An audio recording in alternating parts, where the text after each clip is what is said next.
All right. Hello and welcome to episode 67 of the Rhody Rumble podcast. Today I'm joined by redshirt senior safety and linebacker at the University of Rhode Island, Henry Yianakopolos. Yanni, how are you today? I'm great. Thanks for having me on, Adam. Thank you. Thank you again for joining me. I guess we'll start a question that, I love to start with on this show, with all the guests that I've had on is just, what is your why or what motivates you? Yeah, that's a great question. And our coach talks to us a lot about our whys, and a big why for me is the fact that it's my family. That's a big part of it. I've had my parents have come to every single game since I was younger. They've come to every game, even in college when I wasn't even dressing. And I can't thank them enough. I've got other whys too. Everybody has those things that motivate them. The people on the way have said no, people that said that you couldn't make it this far. So I've got more personal whys like that, but family is the main one, and I do it for them, and I'm gonna continue to try to do it for them.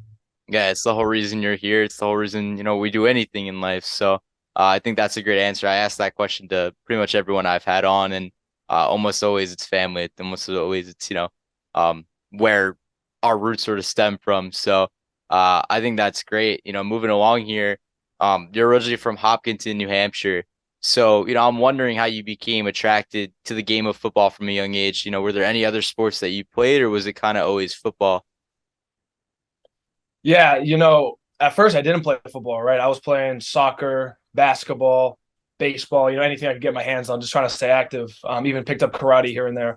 But once I got older, we were at soccer games, right? And I remember this fond memory I had with my dad. I was at a tournament and some kid pushed me, right? And I got up real aggressive like and pushed him back.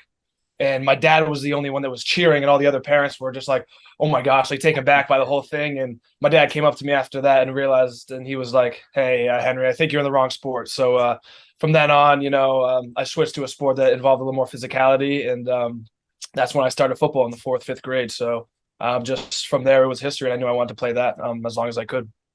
Yeah, 100%. I think that's a great story. Um, so did you have anyone kind of pushing you along the way? Was it your dad or was it, maybe a coach or something?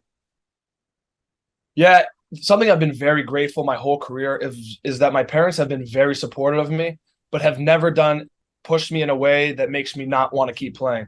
They've always been in my corner, and they've always said, "We'll be with you no matter what decision you make." They always were like, "If you want to play college football, we'll be there for you. If you don't want to go play college football, then that's fine too. Whatever makes you happy in life." And that's something that's allowed me to keep going is because I know that I'm playing it because I love it so much. I've had high school coaches, I've strength coaches back home that have just pushed me in a way because they know that's what I want. I've never Yeah. had anybody push me past. You know, I want it as bad as anybody else could tell me I want it. So I haven't been able to have somebody tell me that to push me past like my breaking point. I just had people that have just been with me and just support my passion for the sport, and that's why I've stayed in love with the game and why I still love it today. So, no, my parents have been great, and I appreciate them every single day. I text them before every single game to tell them I love them and that they've been with me and they're my biggest supporters. So, just love it all. Love them and love everybody that's been with me on this ride and push me to to achieve what I want to achieve. Yeah, 100%. I think that's so, the thing that's so special about sports is that it brings people together and it starts to bring out, passions in specific people.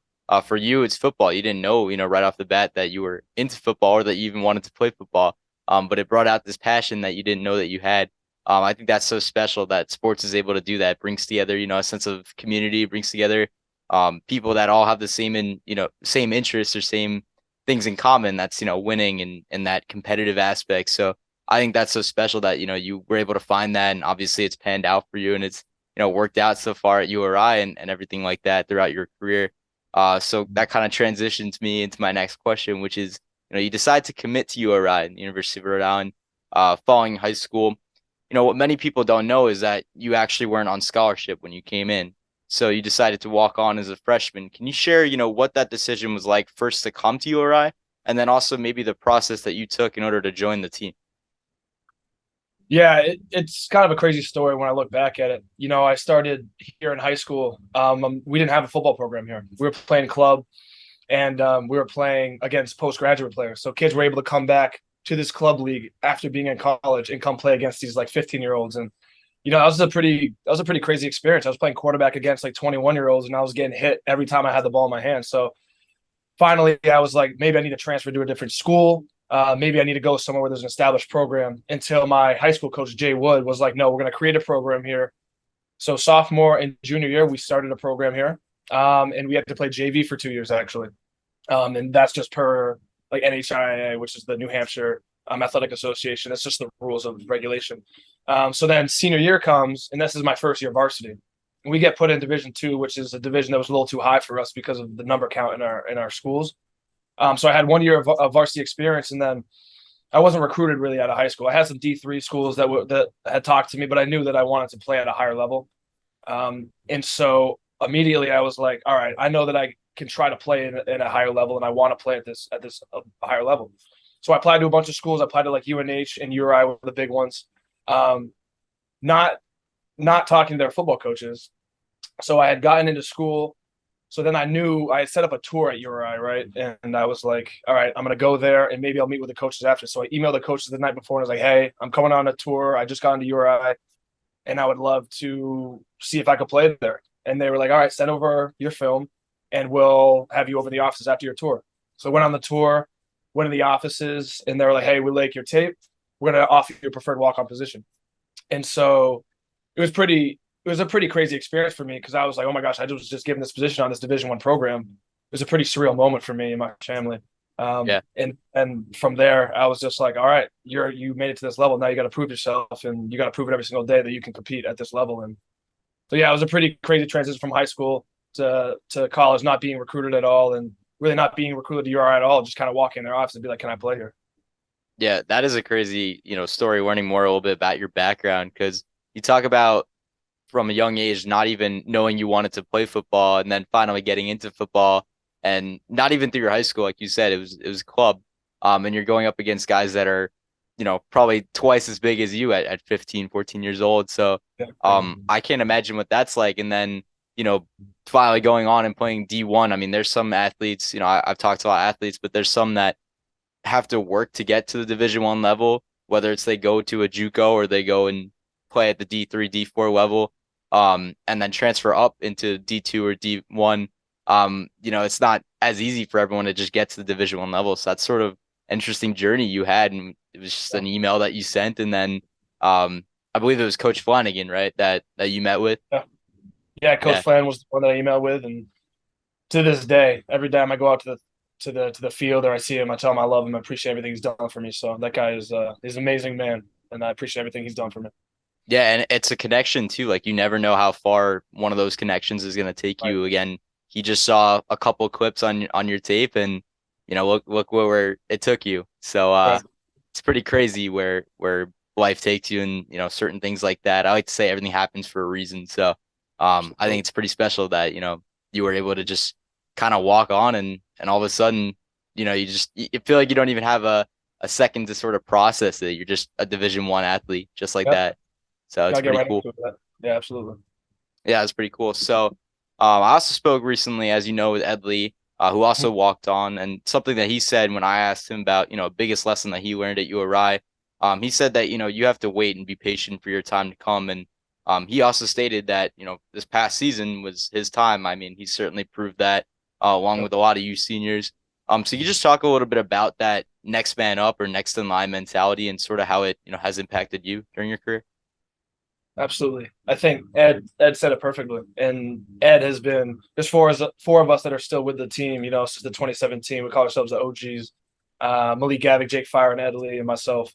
But that's exactly what it is. That's perfect. I think the big thing about this generation that's coming in is they want instant gratification. A lot of people think that things are just going to be handed to them, and if they make it to this level, then they think that all right, I'm here, it's all set, right? I've made the team. What kids don't understand is you might be the dude in high school, but once you get to the Division I level, everybody on your team was the dude in high school. So Yeah. you got to really stay disciplined. You really got to tap into that motivation, tap into your why, like you said, right? And really channel that and just work day in and day out. And once you're able to do that, it just you start to see progressions every single year, a little more playing time here, a little more trust from the coaches here, a little more leadership abilities. You're climbing the ladder. And so once we got to the 6th year, some of us were captains, some of us were leaders. some of us broke out and had great seasons like Ed, Jake, Malik. These guys played their hearts out and finished the season strong. And you could see from where they came from to where they are. We were all walk-ons, and we all earned our spot on the team. So discipline, and then not waiting for instant gratification is my big thing. Just realizing you got to work for everything in life that you want. That's awesome. Yeah, that's great advice, especially to people who might be watching this who are either coming into the program or thinking about playing at the collegiate level. Um, were there any guys ahead of you specifically that sort of mentored you when you walked on and joined the program?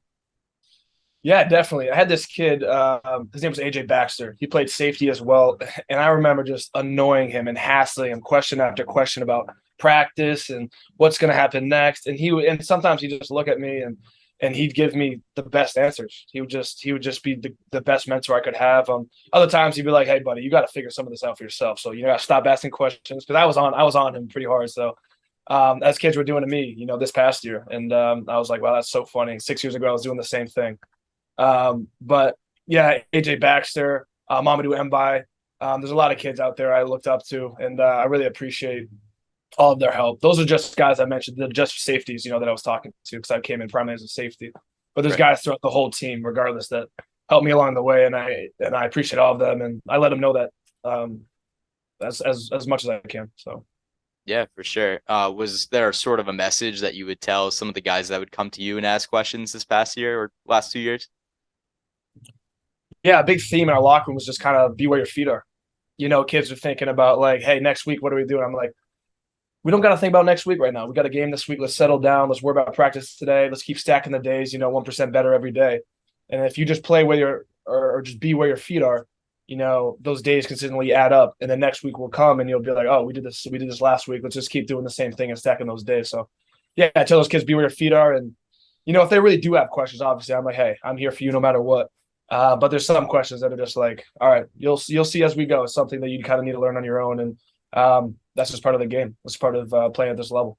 Yeah, for sure. I also spoke with Marcus Shields this past year, and something that he said that stuck with me was I believe it was after the Brown game, when he hurdled the kid.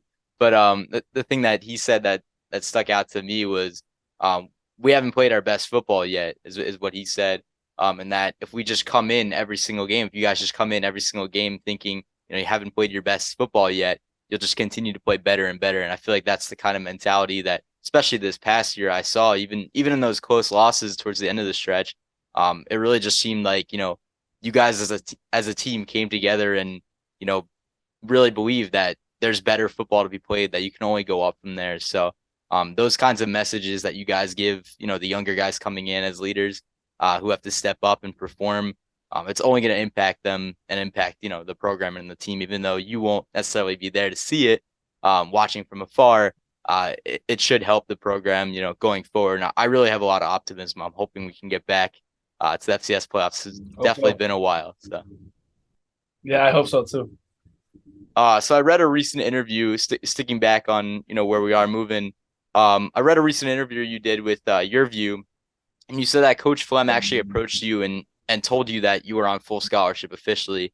Can you just share, what that's like, to kind of hear that? Obviously, that's like music to any D1 athlete or walk-on's ears.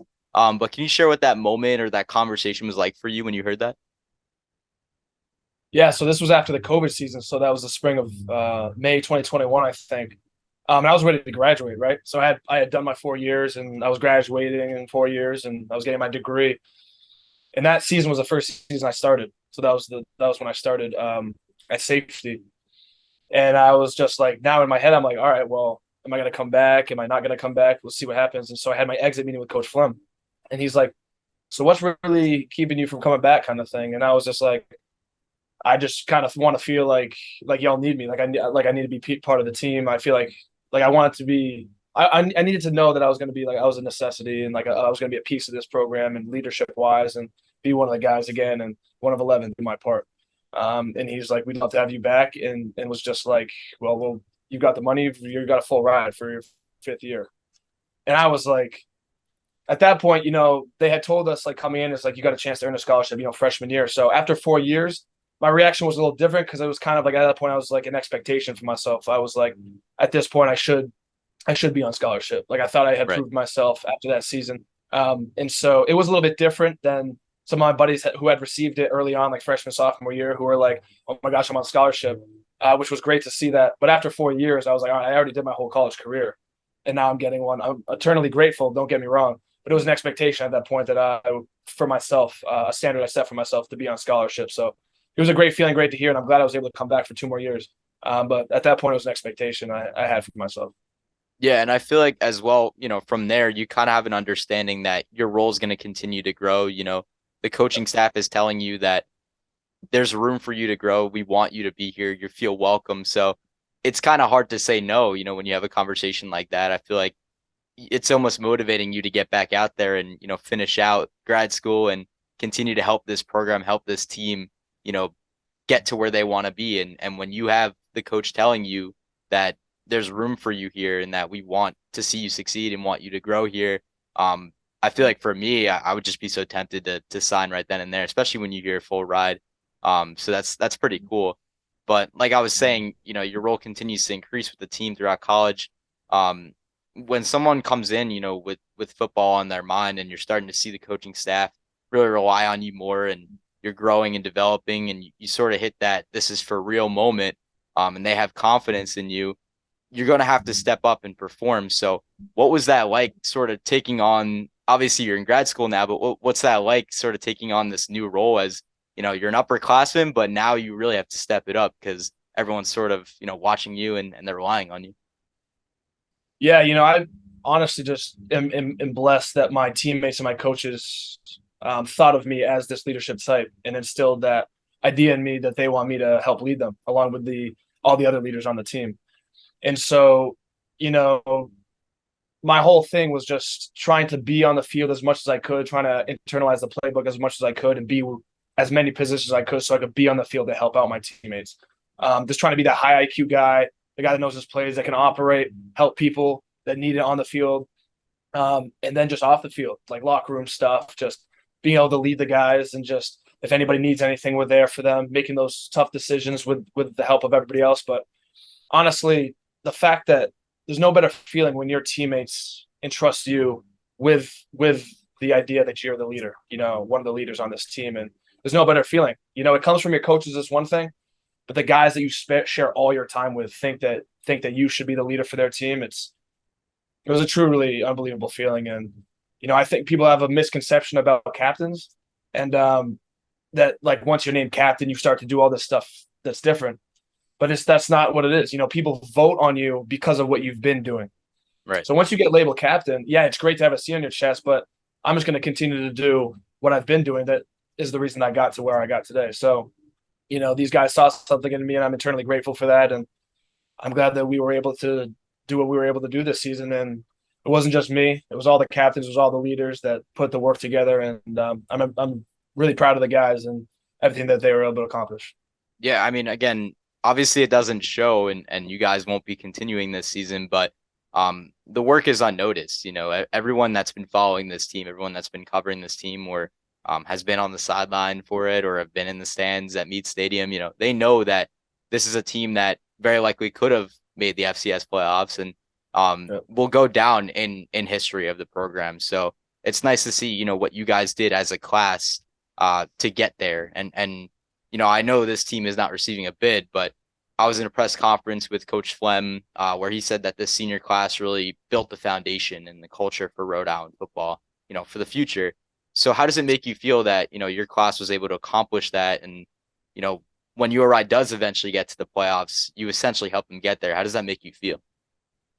Yeah, I mean, when we came in, like I said, the four OGs came in, we saw a pretty rundown, bad cultured program. And at that point, we were just followers, right? Because you're either a leader or a follower. And we were following the leaders at that point. And we were kind of like, we looked at ourselves and knew that when we get older, this is not what we want it to be. And I remember walking out on that field freshman year with those guys and being like, one day we're going to be out here and we're going to lead this team to successful seasons. And now that we've been through it and all the behind the scenes that people don't see, like in the summer when we're here, building that culture in the weight room, outside during workouts, winter conditioning, all the off season is what built the season this year and the past year.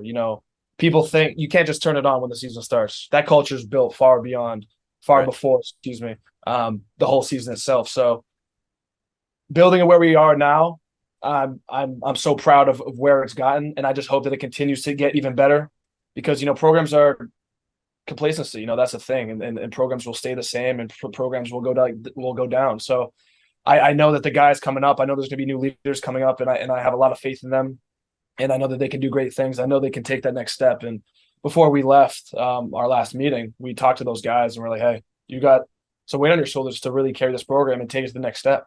We were 7-4. We're a good 7-4 team, but next year 8-3, 9-2, 10-1. The Yeah. limit, there's no limit to what this team can do, and people are starting to notice that little old Rhody is not so little old Rhody anymore. We're capable of great things, and this team's going to be successful next year, and I can't wait to watch it happen. Yeah, that's a good point. I mean, nationally ranked as well in the FCS, we're getting that recognition outside of the state, outside of the region. So it's nice to see that. And again, you guys just sort of laid down the groundwork, and now it's time for, those next leaders, that next class to take over and really do big things. So I'm graduating as well. So I unfortunately won't be able to see it in person, but I will be watching and continuing to support. I'm definitely excited to see, what Rhode Island football can do going forward. I just have a few more questions for you. Yeah. I find it interesting, as I mentioned to you before we started, I'm interning at ABC 6 this semester. I know you did a few semesters back, I guess.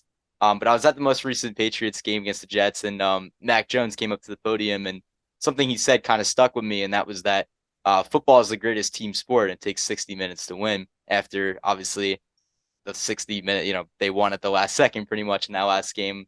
I'm a Giants fan, but I thought it was pretty cool. Um, Tough, what's up? tough. Giants fan, Yeah, tough. you know what? We have the two over you, but Yeah, yeah. but anyways, I thought what he said was pretty interesting. So, when covering Rhode Island football this past season, we look at, the 7 overtimes against Monmouth, 1 point loss against William and Mary, beating Maine for the first time since 2006, the last drive against UNH, and it was controversial. We won't get into that, but this team fought through a lot of adversity, and they battled out some of these big games, you could say. So when reflecting on this season, what stands out to you the most? Yeah, I think it's a great point, and what Mac Jones is saying is completely correct. It's 60 minutes. It is the greatest team sport in history. Um, and for that, it's because people don't see the preparation that it takes to go play a game. You know, we play on Saturday, and then Sunday we're already watching that film, making the corrections, and then we're already moved on to the next game.